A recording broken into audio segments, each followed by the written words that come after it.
Welcome to the first taped, recorded edition of the father and son pastime ever. On video.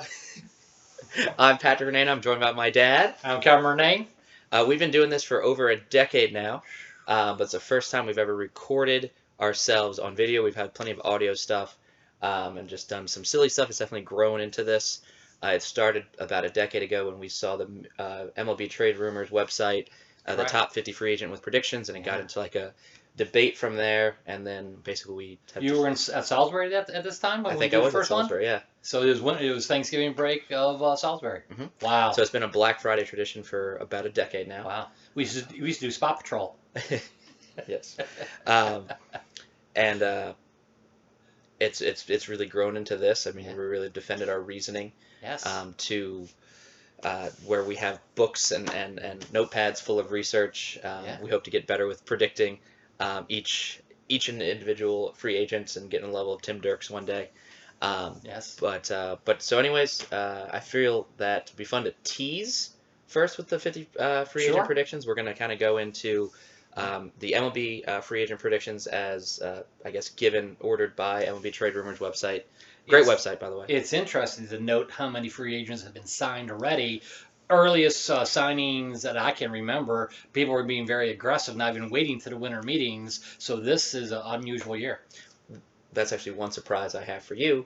So I think there's been 8 out of the 50 free agents in MLB Trade Rumors top 50 free agents that have been signed already. So I thought I'd bring up sort of like 8 honorable mentions. Sure. They're not true honorable mentions in the best, like the next 8 or anything like that, like a bubble 8. Yep. But just players that we really like or have some history with, like one's Ben Zobrist. That I just thought that it'd be really fun to kind of get your on-the-fly thoughts on that. But I wanted to tease things first with, I broke down my free agent predictions by team/division. Okay. So I don't know if you did that. I'm sure you did. I did it individually and kind of like in order of the MLB rumors. So, putting this out here, we're both on the East Coast. We are in the great state of Maryland. Most of my predictions are on the East. 24 out of the 50 total free agents are landing with East Coast teams, according to me. Wow. But again, I only have 10 total West Coast teams getting free agents, with 15 Central, AL, and NL getting the free agents. So again, it's probably some geographic bias there.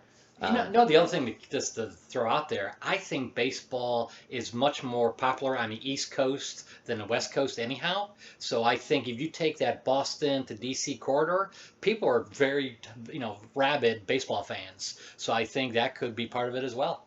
And I think you all want to be part of that winning tradition that's so important for the East Coast syndromes that, championships count. So that could be part of it. With an East Coast champion.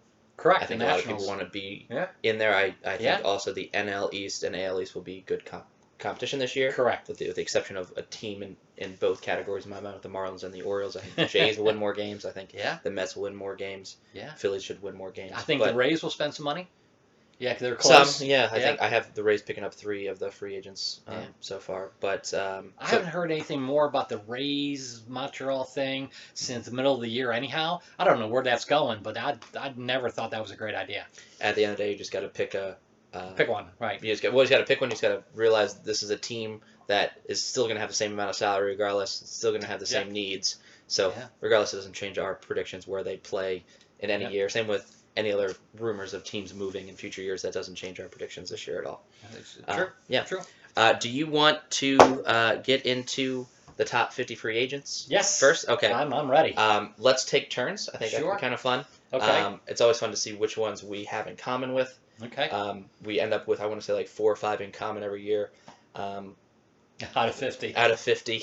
And we're both baseball fans, and we still never have like a good batting average. We're lucky if we bat like the Mendoza line on some of these predictions. Get some foul tips along the way. Yeah, absolutely. Yeah. All right, you want to go first with Cole? Yeah, I do. I think what's funny, I think I've done more research this year than in past years just because I had a little more time. The Angels have a new manager. And your good old friend, Joe Madden. And you know what? He's going to bring a different philosophy to the Angels, kind of like a winning formula. The owner of the Angels does not like where they were last year. They're like 18 games below 500. Dodgers are doing well, so you got the the vote. I mean, not the vote, but the fans going through the turnstiles. He wants to get people back to see Angels games. He's on record to saying he is going to spend money, and he's going to do whatever he can to have Mike Trout and the gang be in the playoffs. So is your prediction the Angels for Cole? Yes. And the other part, he's from UCLA. Yes, he does have West Coast connections. Correct, and he's on record saying he'd like to go back to the West Coast. So I think Garrett Cole, big bidding war, but he'll end up with the Angels with a mega price tag. And Artie Moreno, who's the owner of the Angels, will cough up that money just because he's wealthy, and he thinks that that could be the missing piece to get him to the playoffs. I definitely think I have Cole is. I always kind of pick a few possible locations where they could end. That's one of my possible locations. It's not where I have Cole going, but I do think they do get a high-end starter, but later for that to come in a second. Okay. I think Cole goes to New York, becomes a Yankee, not a Met, if anyone was curious where that was going to go. Imagine what the price tag's going to be. But you look at people that can afford him, right? So you naturally eliminate two-thirds of the team that can afford Cole already, right off the bat. I don't think it can be the Dodgers or Houston due to the money on those teams already. Correct. It's not going to be a team like Boston. It's not going to be a team like Chicago. These Correct. teams that typically have had money, but they're so heavy loaded already they can't sign one of these high end free agents. Washington, the Nationals would be a team that could afford them, but they're probably going to pursue their other efforts with Strasburg. So naturally, you have less and less options. Yeah. So I think Cole ends up with New York. I know that he said he's also wanted to play in New York. I think he grew up a Yankee fan. Interesting. If I recall that. I want to say it was either Cole or Keuchel, but I really do think it was Cole. Okay. So I just think that could play into it as well. Yeah. They're going to need someone to replace the Sabathia era. But I do think Cole signs the largest pitching contract ever that beats Kershaw, that beats Greinke. We are sponsored by Tropical Smoothie Cafe. Gotta plug in the sponsors. And they weren't free, by the way. So they're sponsoring us, but we had to pay for the drinks. So that's my prediction for Cole. So we're not on the same page yet. Yeah. I'll go next. I have a feeling we will be on the same page for this one. Anthony Rendon was number 2 on MLB Trade Rumors top 50 list. I have him going back to the Nats. I don't. Oh, wow. Okay. I have him going to the Cardinals. The Cardinals. Why? Big hole at third base. There's not a hole at third base. Yes, there is. No, they have that. No. Okay, well, so you don't think Matt Carpenter's going to have a bounce back year? No. Okay, all right. No. We have a disagreement on that. Yeah, I think they want to get a regular third baseman. And then there's also the rookie that came up in the playoffs that did really well. I know, largely unproven. Correct. I think they're looking to make one big splash so they go forward to get to the World Series. They got the taste of the playoffs.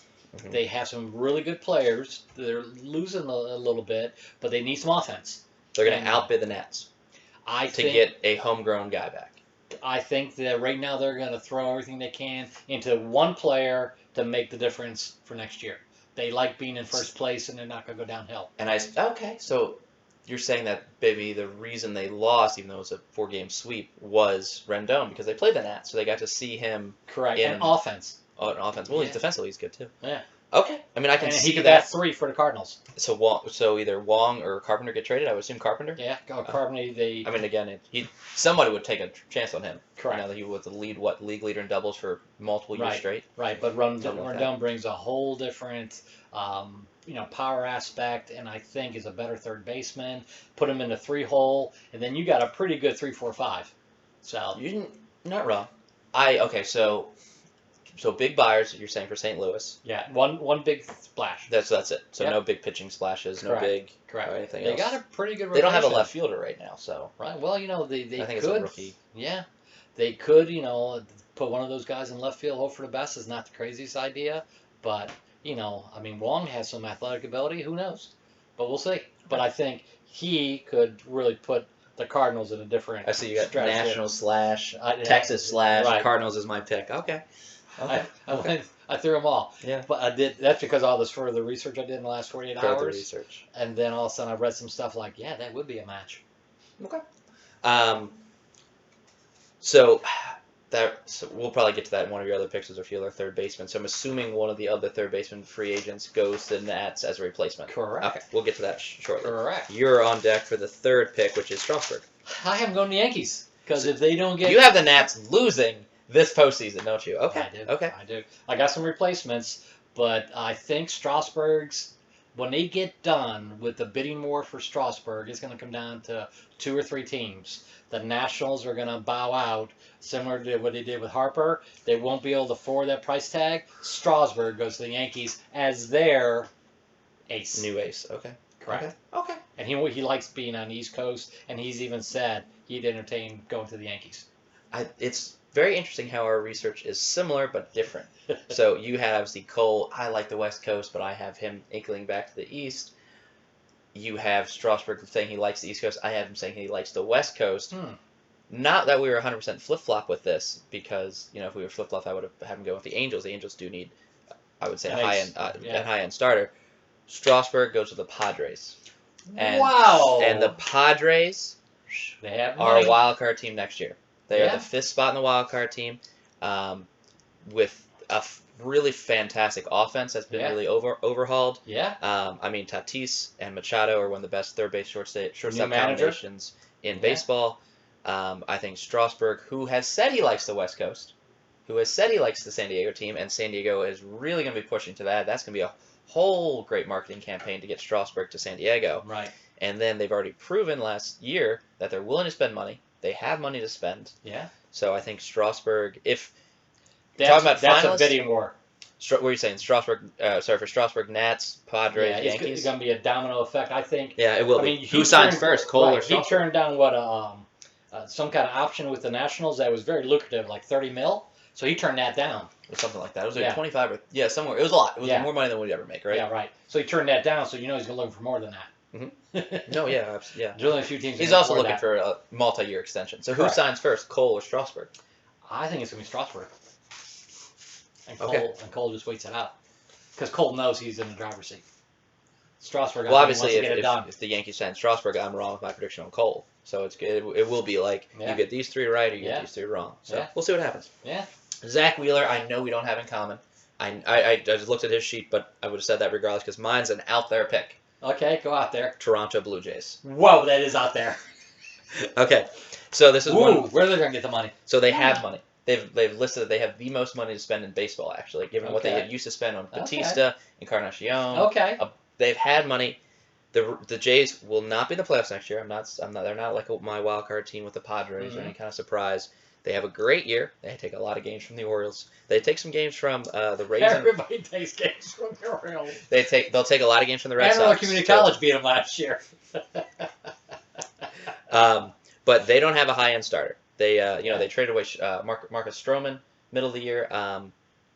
So they have great offense. They have Biggio, Bichette, and Guerrero around the horn. Yeah. First baseman named Tellez. Yeah, we'll get to the Blue Jays later, but I think they need a high-end starter, and out of all the high-end pitching, Wheeler's the youngest.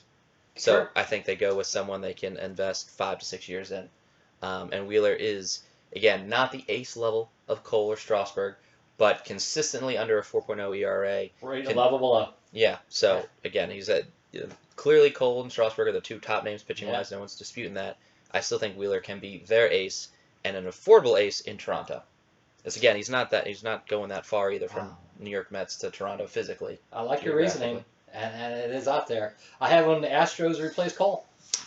And the money Houston's going to need a replacement for Cole, so that makes sense. Yeah, so that's where I figured, let's face it, he's not going to re-sign with Houston, can't afford it. But Wheeler, they can afford, and the Astros like being part of that, the lead dog and everything. They should have won the World Series.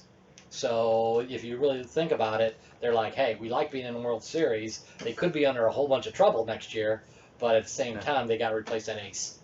And Verlander's getting older. So you got he's still fantastic. Correct. He really but you got to look at, there's a hole there they got to replace if they want to contend with the top teams. That's right. My opinion. You're up for Josh Donaldson. I got him going to Texas. That was my second choice. Yeah. Texas, as you'll see in my list, Texas is a big loser for me this offseason. They get linked to a whole bunch of big names. I have them linked to, honestly, Cole, Strasburg, possibly Baumgartner, too, like a lot of big pitchers.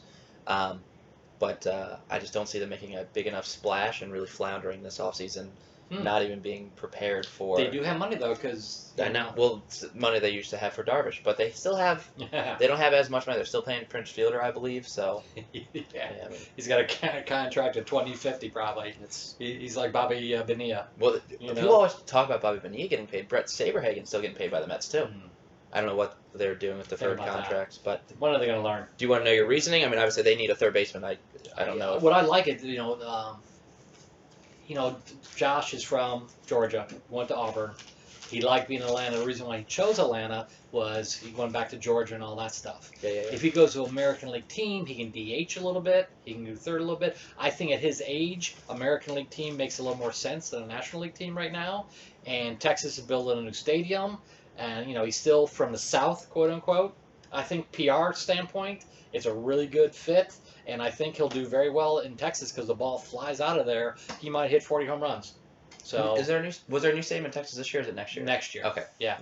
But I think he'll be a great fit there. If Texas is serious about contending, they need a power bat, and I think Josh fills that route.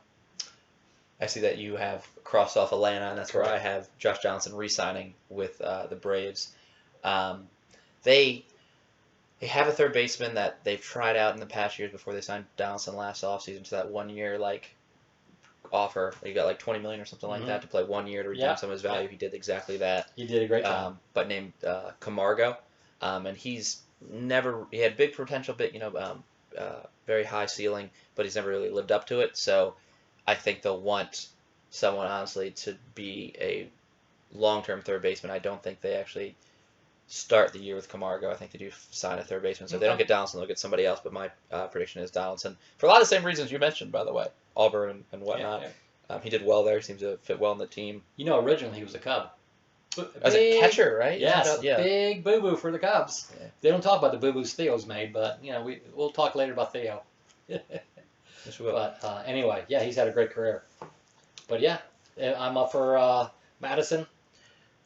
Well, possibly. I keep cheating, so I'll stop cheating. But I have back-to-back Braves. I have Madison being the Braves' ace, so it looks like we have the same thing. Yeah, and he's from North Carolina. Big old country boy. I didn't know that, but he is a big man. He's a very tall man. Yeah. Probably the best hitting pitcher in the major leagues. That's fair. Yeah. Yeah, he has several home runs. Adam Wainwright used to hit a lot of home runs. I think he got a Silver Slugger 1 year. Yeah. But the Braves, in my opinion, lack an ace. I think it's a big reason they didn't go far in the playoffs. Obviously, their offense is, in my mind, really, really solid. They just got Travis Denard, so they re-upped that kind of offensive shore of their catching. Yeah. They've been aggressive. They still have Flowers, too, who's not offensively great. But Atlanta's been the lead so far in the offseason. Yeah, they have. Yeah. So I have Atlanta with back-to-back signings. You have, obviously, Bumgarner. Yeah. So the next pick is Grandel, who's already been signed by the White Sox, so we don't need to talk about that much. Interesting selection. Quick to sign with the White Sox. I would have waited. He made because was one of those people that signed a 1-year contract last offseason. He wanted to make a statement. He said something about, I wanted to make a statement that all the catchers deserve longer years and more pay. So he wanted to basically sign a 4-year offer, and I think he got that, right? I think he did. It was a 3 or 4 year offer. Yeah. But he got paid a lot. He got a payday. So yeah, but the White Sox are climbing up the charts. He'll probably make a difference, but they still need a lot more pieces to get to the playoffs and everything else. But I thought that he would wait a little longer, but he must have got the offer he wanted, and he grabbed it. Brewers are going to miss him. Yeah, Brewers are going to another loser of this offseason for me, but we'll get to that. Yeah. Do you want to go now? Because I guess go Nick. Yeah, you can go with Nick. Well, Nick used to be a Cub. You can talk about that, but Yasmani kind of took your thunder by signing already. That's not fun. I think Nick goes to the Angels for a whole bunch of reasons. He loves Joe Madden. Absolutely adores him. They really got a great bond the few months that he was with the Cubs. Nick belongs in an American League team because he can DH a little bit. He's not the best defensive outfielder. He would love the clubhouse with all. Can you imagine him and Trout? And going back to back, because here's a guy who hits 50 doubles a year, gets on base, hit 25 home runs and all that, but his offensive juggernaut, have Trout behind him. Oh man, you can see that lineup starting to click, and I think he'd be a perfect fit for the Angels. I think the Angels may spend more money than anybody else in this offseason. I have the Angels a lot in my final choices, between that and that. I agree with everything you said. had the Angels down first, but I really looked at what is already A, on the books for the Angels, and B, the logjam for Castellanos.